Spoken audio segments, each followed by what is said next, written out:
Hola, bienvenidos a mi canal. Bienvenidos a mi canal. ¿Qué significado Lo desconocido como si no me Espero conociese. que este capítulo, si es así, Suscribiros y dar like. No quiero enfadarme. El 20 de marzo de 1980, en el monte Santa Elena, ocurrió un terremoto debajo del volcán y entre el 20 y el 27 del mismo mes se produjeron otros de menor intensidad.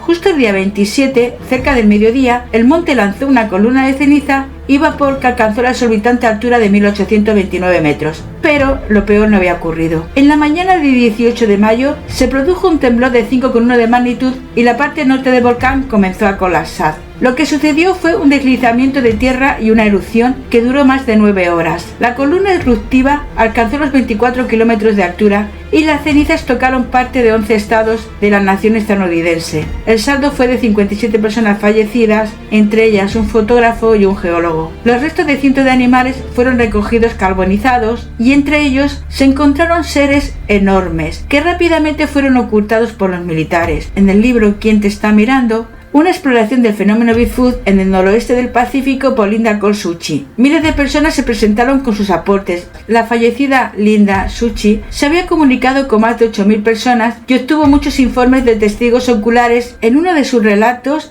se refiere a la erupción del monte Santa Elena. Detalla a un señor Brassard, cuyo padre era supervisor de Beyer House. Después de la erupción, lo enviaron al área de Spirit Lake para ayudar a mantener a los curiosos fuera del camino de una zona de aterrizaje de helicópteros que se construyó apresuradamente. Describe cómo la Guardia Nacional recolectó los cadáveres de animales muertos y los amontonó para su eventual cremación a través de napalm. Ciervo en uno, alce en otro, y así sucesivamente. Los cadáveres estaban cubiertos con lonas. Brassard fue puesto a cargo de una pila de animales muertos en particular. La pila estaba cubierta y nadie podía acercarse a ella. Personal armado de la Guardia Nacional de los Estados Unidos la custodiaba. El día que iban a mover este grupo de cuerpos, Brassard estaba parado muy cerca de la pila y le dijeron que mantuviera la boca cerrada sobre lo que iban a presenciar. Cuando se quitaron las lonas, se sorprendió al ver que los cuerpos eran los de Sasquatch, algunos muy quemados y otros no. Los colocaron en una red grande y los subieron a la parte trasera de un camión, que luego cubrieron con una lona. Atónito, le preguntó a un guardia que qué harían con los cuerpos. Y el guardia respondió: ¿los estudiarán o lo que sea? No quiero saber. Es como otras cosas, no preguntas. Más tarde ese día, él y el resto fueron interrogados. Se les advirtió que no hablaran sobre lo que habían presenciado allí ese día y se les envió a casa. Un aviador de la USA recuerda que su grupo de vuelo fue enviado y finalmente aterrizó en la zona de erupción. Según cuenta, fue aviador en la USA en la década de 1980. Estuvo desplazado en la base de la Fuerza Aérea de George, cerca de Victorville, California, desde finales de los 70 hasta principios de los 80. Su misión era pilotar los Air Force 4. En 1980 fuimos enviados a entrenar con las fuerzas canadienses en la isla de Vancouver. Tomamos un C-141 hasta Canadá. Nuestro C-141 tuvo una emergencia en vuelo y tuvimos que aterrizar en la base de la Fuerza Aérea de Travis en el norte de California para repararlo. Estábamos perdiendo mucho fluido eléctrico en un motor y vi que el tripulante regresaba y vertía varias latas en el depósito. Él tenía un paracaídas y nosotros no. Me puso un poco nervioso, pero luego volvimos a nuestro camino y volamos sobre el monte Santa Elena justo después de que ocurrió la erupción. Una vez que llegaron a su destino, el oficial a cargo les dijo que estarían allí por más de 2 semanas debido a una misión de emergencia en la que necesitaban ayuda. Todos eran aviadores entrenados en diferentes especialidades en mantenimiento y reparación de aeronaves, pero como eran soldados tenían que cumplir las órdenes de sus mandos superiores. Estuvieron allí durante un par de días sin hacer nada porque estaban tratando de descubrir cómo usarlos, según explicó después. Luego todos subieron a un autobús y los llevaron a un área alrededor del extremo sur de la isla de Vancouver y los recogieron en un extraño ferry naval. Nunca estuvo en la marina, así que no sabía nada sobre barcos. Cuando llegaron al destino, amarraron la nave y subieron a un autobús.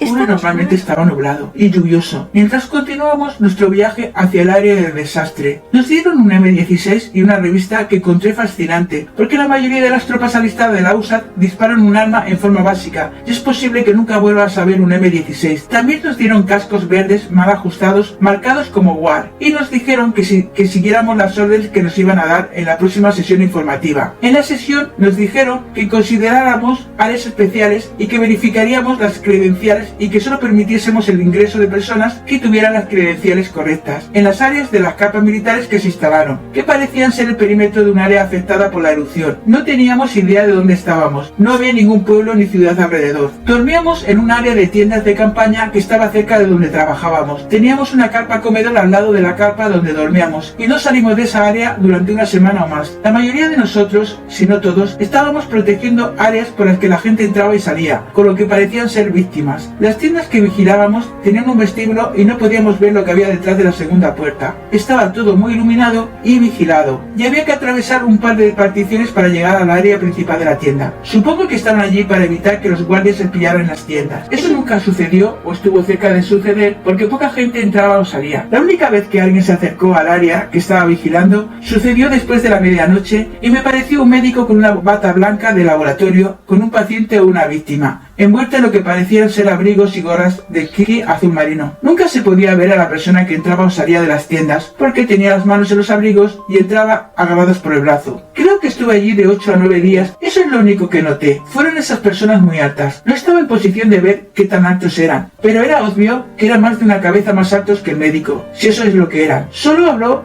la escolta y solo mencionaron su apellido y mostraron su placa. No sé si eran militares o civiles, eran enormes, pero siempre supuse hasta ahora que eran los abrigos que llevaban puestos. Después de eso nos informaron que habíamos ayudado a muchas de las personas que fueron víctimas de la erupción. Eso es todo lo que nos dijeron. También nos dijeron que no debíamos mencionar esta parte de nuestro periodo de servicio, pero fue más de una semana. Todo fue un gran misterio sobre lo que sucedió, hasta que leí más sobre las historias de criaturas Bigfoot en Monte Santa Elena. Parece similar, deben haber estado realmente cortos de personal para usar a un grupo de niños de la USAD como guardias, o pensaron que nunca pasaría nada. En otros dos relatos en el libro de Suchi se detalla algunos trabajos de dragado en el río Corblit 2 meses después de la explosión. En este relato, un testigo presenció cómo se encontraron 2 cadáveres de Bigfoot en la arena, y un helicóptero del ejército vino y se llevó los cuerpos. La otra historia de Suchi era de un hombre que visitaba a una tía que vivía en las afueras de Spokane, cerca de la base fuerza aérea de Fairchild. Vio un gran helicóptero de 2 rotores que volaba sobre sus cabezas a unos 100 a 150 pies, con una red de carga colgando debajo que contenía al menos 3 cuerpos muertos de Bigfoot. Se vieron brazos y piernas peludos y cubiertos de ceniza gris. Los vi muy bien, dijo el testigo. Informó el avistamiento a varias agencias federales y unos días después le devolvieron las llamadas con tono amenazante. No había partes de pie grande o Sasquatch allí. Una de las curiosidades que quedó después de la erupción fue una nueva casa con estructura en forma de A. Para cuando el polvo se había asentado, los propietarios regresaron para encontrar la casa llena de 200 toneladas de ceniza y barro. La casa medio enterrada todavía se encuentra donde estaba hace casi 4 décadas. Ahora es la atracción principal en Norfolk Suburban Shore, una curiosidad al borde de la carretera completamente dedicada a la explosión de 1980 del Monte Santa Elena.